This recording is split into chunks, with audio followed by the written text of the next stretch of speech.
You know, despite the rough times this decade faced like its shaky middle, color me proud of how Sony and Nintendo managed to pick themselves up. And not just games in the case of Nintendo. That being said, it was incredibly difficult to narrow this list down to only 10 entries. Therein lies the one per franchise rule.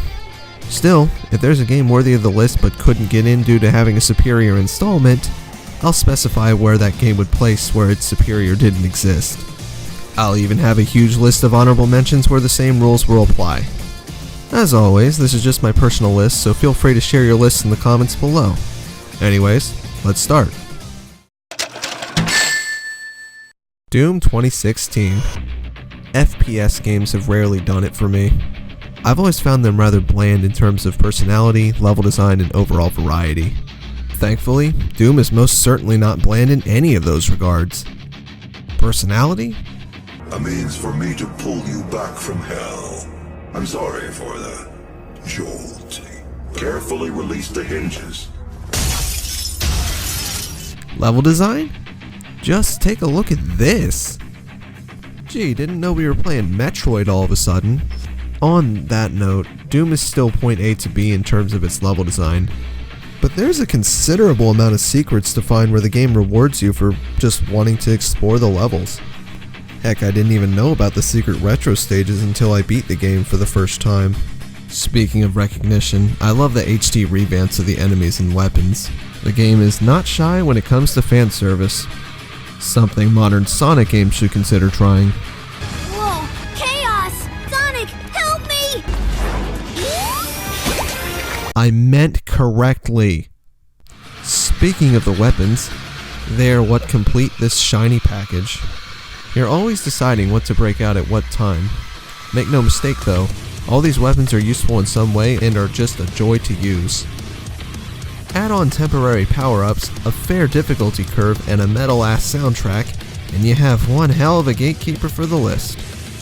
To give you an idea for what I mean, just take a look at what games this beat out. Wow, 2016 did something right. Don't expect any more of that. Save Martha! Why did you say that name? Sonic Mania. Now here's a game that surprised me. For not enjoying a single Sonic platformer since Generations, I went in with low expectations. Well, considering its spot above Doom, I'd say that paints the picture quite nicely. Instead of retaining stages from games and calling them a different name, Mania takes levels from the past and gives them brand new gimmicks? Nah, it's way too well executed to be called that. Not just that, but there are even some original levels where I swear this game could have used more of those. Not that taking from previous games is automatically a bad thing. I mean, look at what we got.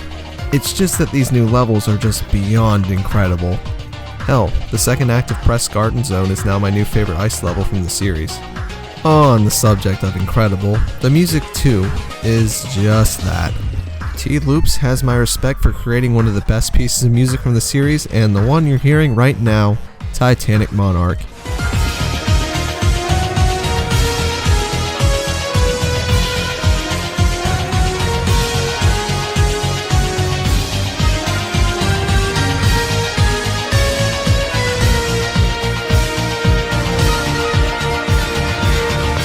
For the record, I teared up playing this level and hearing this. Now I can have a 2D game stand amongst my favorite Sonic games. I could seriously use another one of those. Speaking of that, hey Sega, after you're done dealing with Bayo 3, give us the other anticipated 3. Bayonetta 2. You know why people want Bayonetta 3?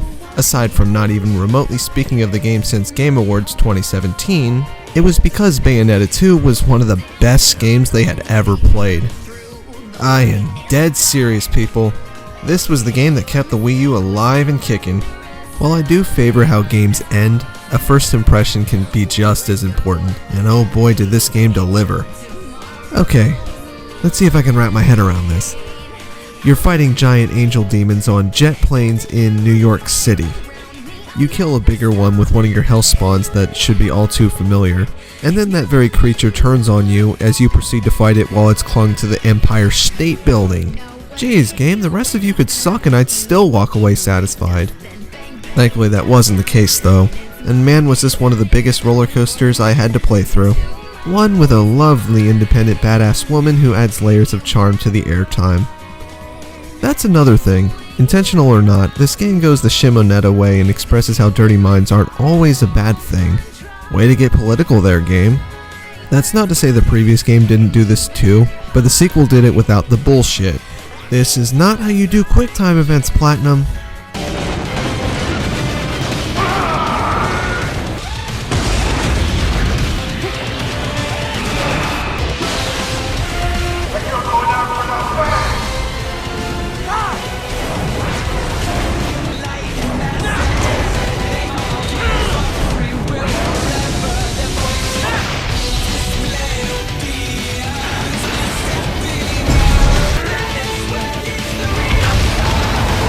Better. This really shows just how good video game sequels are in comparison to film. Sadly, I can't say the same for the sequel of the next entry. Xenoblade Chronicles. Well, if it isn't the game that gave me newfound appreciation for JRPGs. Yeah, this genre was one that just didn't interest me at first, and the same could be said for this game. But then you start to get the hang of the combat and off you go, have fun. That's easier done than said when you have a deep and engaging combat system, a huge world chock full of secrets and side quests, and a few unique perks I've yet to see in any other game. Experience for finding new areas? Okay game, you convinced me to waste tons of time in you. Though the real kicker with the JRPGs comes in the story. Now let me tell you, as ridiculous as the concept of smaller races making House on Two Titans sounds, this is some of the best world building I've seen in a game. Only helped with the characters. Xenoblade might just have my favorite cast in any game I've ever played. I'm not kidding when I say there's not one character in this package that I simply don't like. From the interesting characterization of Melia to the carnage-loving evil asshole Metal Face, they're all unique from one another. It's almost sad that my favorite of the bunch is none other than the male lover's fan service, I mean Shulk. After realizing that there's more to this character than someone that just feels something, I'm glad I did, and it made me realize just how important it is that I connect with the main character of the game. That may explain why I dislike the new Star Wars trilogy. I went there. My apologies. Despite all the praise I give this game, I'm just glad it got me into the genre, as I was able to sneak in another game that I liked somehow more than this. What could this elusive game be, you ask?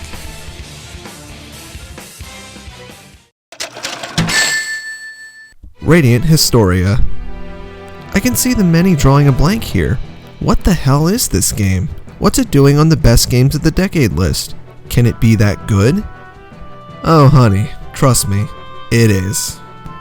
On the surface, this looks like your run-of-the-mill RPG story with time travel. The characters don't seem that appealing, and the main character's name is literally Stock. Truth be told, I was worried that word would define his character, but I ended up really connecting with him. Sure, I don't love him as much as Shulk, but he got the job done. While the story does use time travel, there are other elements that keep it standing on its own, and the way it uses it is honestly kinda clever. Okay, so far I've probably failed to convince many, but then there's the gameplay. This is bar none the most unique RPG I've ever played, and is connected very well into the story. There may be time travel, but it's utilized in a unique way that keeps you engaged. Essentially, it's what Shadow the Hedgehog's progression system should have been. Oh, but that's nothing compared to the methodically thought out genius that is the combat system. To keep this from being a 20-minute video on every little thing, I'll keep it brief. You fight enemies on a grid where you can pull and or push enemies.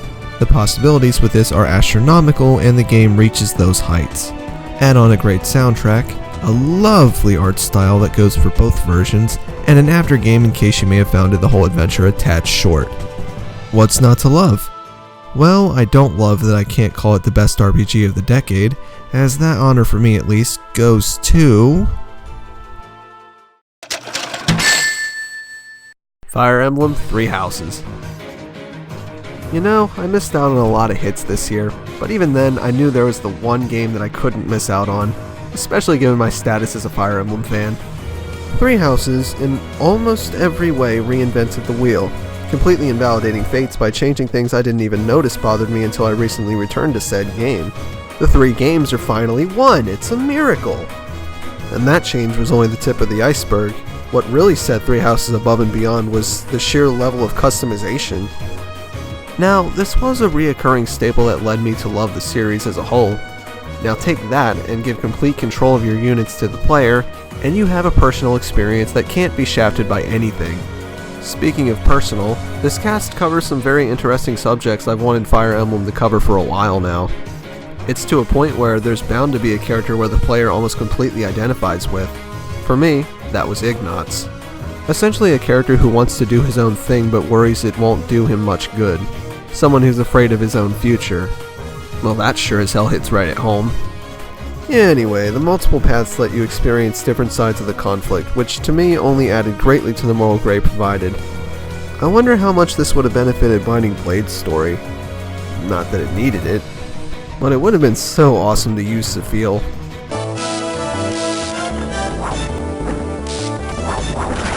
Though a bit brain dead. Overall, Three Houses combines many aspects I love in both storytelling and gameplay.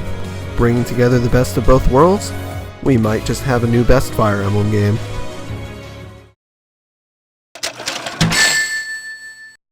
Danganronpa. Okay, this might be bending the rules a little bit. First I say one per franchise and then I throw in a three-way tie? Well, not exactly. While I do have a favorite, I couldn't leave the other two off. As one big series, anime included, I effing love it. It won't be a secret for much longer that this is my favorite told story not just in video games, but in general. It's so inventive on what I've come to expect from storytelling that it couldn't not stand as my favorite. And this isn't even an RPG series. How did you do it, game? Or are they even games to begin with? Well, technically visual novels count, but even then, there's far too much gameplay even for that. Whatever it is, this was a roller coaster for my emotions, and I was invested every step of the way. The series touches on the human psyche, how humans react, and just what points people will go to in admittedly, and pardon my French, fucked up situations. This is very close, if not dead on, to my definition of art. A very similar feeling I get when I play The Legend of Zelda Majora's Mask. And any game that can remind me of that flawed masterpiece is instantly one of the best games of the decade. This is yet another example of video games being what they are, an art form. Super Smash Bros. Ultimate. I always had a strange hunch that they lied about Bayonetta winning the Smash ballot. In retrospect though, it was only because they were trying to cover up the reveal for Ultimate.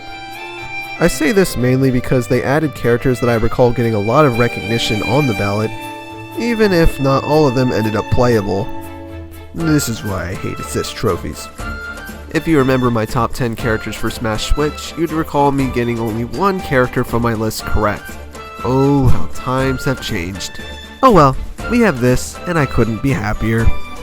They rebuilt Smash 4 from the ground up, and Sakurai has officially created a safe haven that's good for both casual and competitive players. For me, this is an esport that I'm learning and I'm taking a lot more seriously than the likes of Smash Wii U. To give you an idea of just how far behind I was, I just recently found out what makes an out of shield option work. And it's a good thing too, because my two mains have that covered in spades. I mean, look at this, a frame 9 up smash out of shield? That's about as fast as Fox's, and we all know how ridiculous that move is. Am I right? It just begs the question as to why more people don't play this character.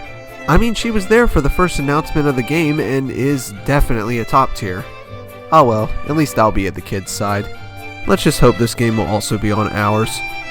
That hope's unnecessary. It's Smash Bros. For Switch, and you just can't go wrong with that, can you? Before I continue, I just need to say this. Numbers 2 and 1 were so damn close. One game is in my opinion the most important game of the decade, while the other is the most impactful. Which to go with?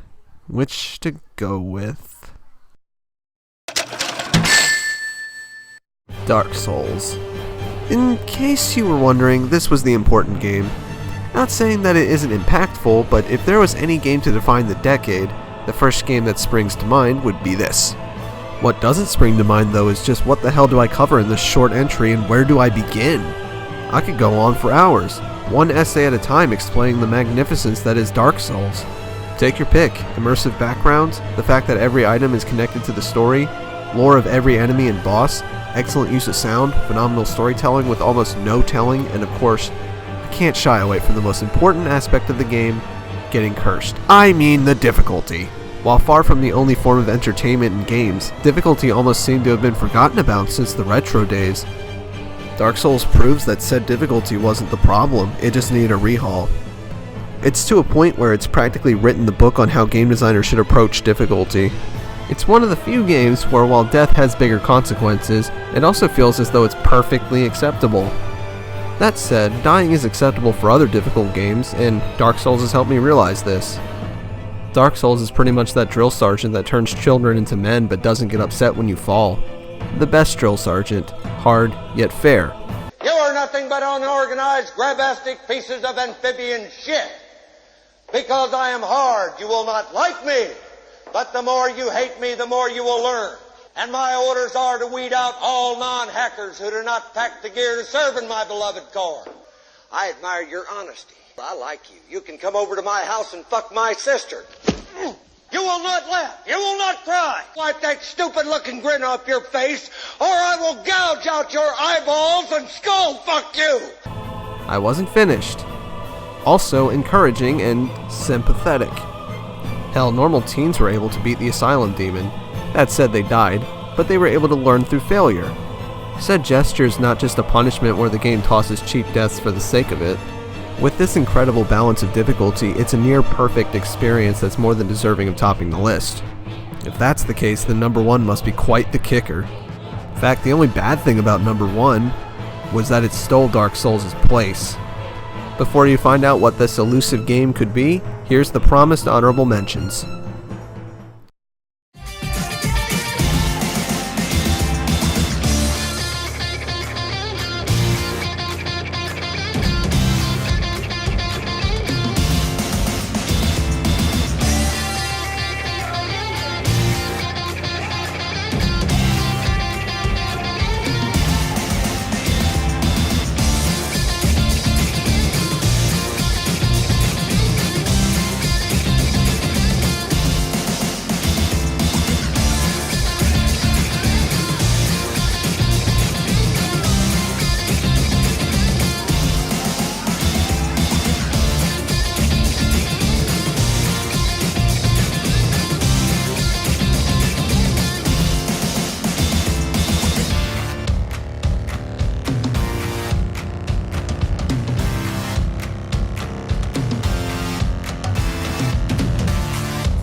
Celeste. Out of the 17 plus years I've been playing video games, there's few that reach the peak of impact this game has. By an indie developer, no less. Seriously, how do these games turn out so incredibly polished? Indie or not, Celeste is still one of the greatest experiences one can have in the virtual world. On the surface, this just looks like your run-of-the-mill platformer, one where you collect strawberries to make a strawberry pie while you climb up a mountain. Well, it just so happens that you have a really challenging 2D platformer that, contrary to the genre, tackles down-to-earth subjects. The main character, Madeline, suffers from these mental illnesses that I too struggle with, mainly involving anxiety, coming to terms with your dark side, analyzing your fears rather than running away. These are all very powerful subjects I never thought a game would tackle, let alone a platformer. Even if you're just in it for the gameplay, I implore you to investigate the story, since you might find something worthwhile and motivating. Speaking of the gameplay, Celeste is yet another very challenging game, but without all the complications. This game is both difficult and inviting at the same time. I have no idea how it did it, but it's one hell of a crowning achievement. I also love how the gameplay perfectly complements the story. Madeline is going through a hard time, and you can feel it when you're fighting to conquer each level. It combines the satisfaction I get from beating a boss in Dark Souls, while simultaneously providing me a hopeful and enjoyable tale like Danganronpa, and being easy to pick up and play but difficult to master the in-depth complexities much like Super Smash Bros. It's my perfect 11 out of 10 game, what can I say? Well, a lot actually, but I'll leave it at this. Celeste is an amazing work of art that will last forever, and is my pick for the greatest game of the 2010s. This has been Tsukiyomi, and I look forward to an even better decade. 2020 is looking like it's going to set the high bar early. We have a remake to one of the highest acclamations in RPGs, a sequel to literally this list's number 10 spot, what looks to be the definitive Animal Crossing title, and that's all just March. Well, looks like I'm going to be broke.